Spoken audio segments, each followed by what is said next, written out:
Sige. Ang tanong mo ganito. Sa panahon ng pagkakasakit, ang iyong kakayahan sa pagmamaneho ay maaaring humina.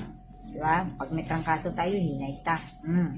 Nararapat na ikaw ay, letter A, uminom lamang ng bababang dosage ng anumang uri ng gamot sa lahat ng panahon para masiguro ang kaligtasan. O letter B, laging bisitahin ang iyong doktor bago magmaneho, lalo na sa mahahabang biyahe.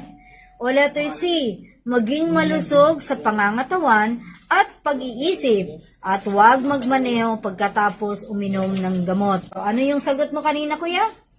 Letter C. Huwag magmaneho pagkatapos uminom ng gamot. Lalo na kung mga gamot sa ubo at saka sipon, inaantok tayo yan. Ha? Meron yung component na antok tayo, maneho tayo, na uminom tayo ng mga cough medicine, may makatulog tayo. Ha? Paggising natin, wala na, nandun na tayo sa gilid ng kalsada. Buti kung magising pa. Safety first.